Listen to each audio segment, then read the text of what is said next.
I'm happy for you guys. I can't. That stuff doesn't agree with me. It gives me a lot of anxiety whenever I smoke weed.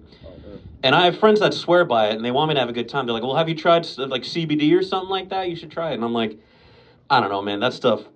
I hate the idea of going to the dispensary and sounding exactly like Porky Pig. I don't know. Like I go there, I'm like, "Excuse me, do you have the CBD, CBD, CBD, CBD, the CBD, the decaf weed?" They're like, "You're despicable, dude. Why don't you get the fuck out of here?" Before you go, here's some suffrage succotash for you. You take that home with you. You have a good time. You have a good time. I did have a good time. I had a good time. Yeah, some of you haven't seen me in a while. I updated my look quite a bit. I look like this now. Yeah, I grew out my hair. I've got this cool vest now. I bought a cool vest. Thank you. I bought it to attend the Renaissance Pleasure Fair, and then it arrived the day after having attended the Renaissance Pleasure Fair. So I was like, well, I paid for the shipping, so fucking I'm a vest guy now. I'm wearing a vest. Who cares? I think it looks cool. I like the way I look. And I had someone compliment me. They're like, "Dude, this totally suits your vibe, right? This is totally in character for you. It encapsulates you." I was like, "Oh yeah, I guess I'm a big metalhead, huh?" They're like, "No, it's because the buttons don't close. That's probably your biggest feature is that none of your buttons on any outfit, close." I'm like, "Thanks, Mom. Very cool." You buy me the shirts most of the time. Anyway, neither here nor there. She was making fun of me because I grew out my hair too. She was like, "Why do you look like a Doobie Brother from the neck up and a Doobie Salesman from the neck down? What's the story with that?" I'm like, "You're full of it. I look awesome." She's like, "That's what a fool believes." All right? So, get your act together. Listen to the music. Thank you. It's cool though, man. I love visiting my parents. It gets frustrating though, because I'm a big fella and a lot of the time I'm trying to watch what I eat. I've done all the fad diets, and they don't give a fuck. It doesn't matter. My parents, that's their love language. They like to feed people. So I went home one time. I was on keto, and I was like, "Guys, I'm on keto, all right? No carbs." And my mom was like, "Well, that's okay. We're just having spaghetti and garlic bread for dinner. So sit your ass down. You'll hurt my feelings if you don't eat the garlic bread."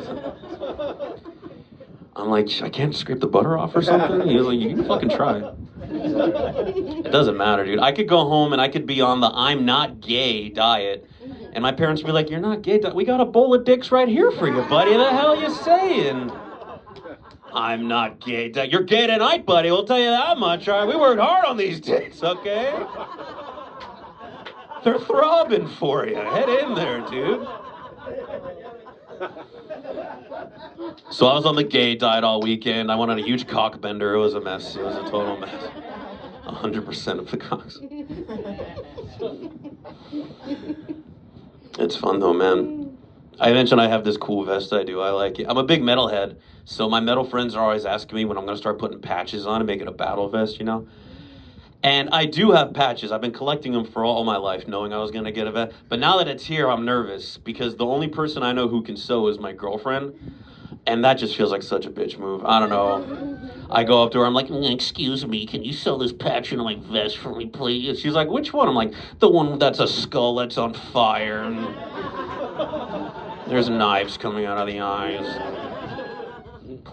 And she's like, "You don't want that big cool snake? I love that big cool." And I'm like, "If time allows me, if you want to do the big cool snake."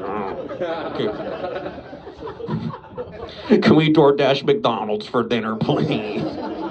She's like, "You keep eating like that vest's not gonna fit." And I'm like, "Fine. Fuck it. Chipotle it is." Yeah, man, I got a bunch of tattoos over the last couple of years. It's not a lot, but I like them. And my favorite is this guy. Do you guys like Pokemon by any chance? Yeah. So you know who this guy is? Is Gengar. You guys see my cool Gengar? Yeah, dude. That's my favorite Pokemon by a long shot. I love him. Because he encapsulates my taste in women. I love plus-size goth Latinas. And if that's not this guy to a T, what the fuck are we talking about, dude? That's my boy, right? That's Gengar, dude. I catch every single one of those son of bitches I see, dude. Every time, dude. Telling me. He's short, he's chunky, he's purple, he's spooky. Even his name sounds like a Spanish name to go with a Latina. He's like, "Yo, Gengar, yo Gengo, two Genges, Gengamos, Gangbang." That's what I'm here for, the gangbang. He said she. I'm the first one to introduce sexual themes to Pokemon. I recognize that, I'm sorry. If you know, you know. Yeah. Yeah, man. My girlfriend's cool. Like I said, we get along. We've been together for a minute. We met on a dating app for depressed people. You guys know it. It's called Grumble. Grumble, grumble, grumble. You don't got to swipe left or right. You swipe the tears out of your eyes, buddy. Okay, you're gonna make it. You're gonna do it. I'm trying my best, man. We're all trying our best. Like, I'm trying to get my mental health right too. And I have a buddy who's really into that stuff. And he was telling me about these things, the sensory deprivation tank. You guys know the sensory deprivations?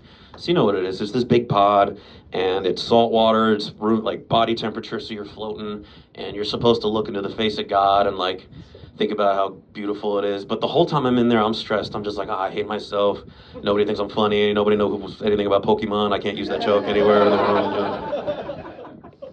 The whole time I'm a mess. I get out of the tank finally. I'm like, what the fuck was that about? I looked at the sign. It was a self-deprecation tank. I'm like, I'm such an idiot. I do this every time. Goddamn. The guy was like, hey, why don't you get back in there, actually, buddy? It seems like maybe you weren't done cooking. Gang, this has been so fun. I've been Andrew Fahey. Thank you all very much. 7 years, baby.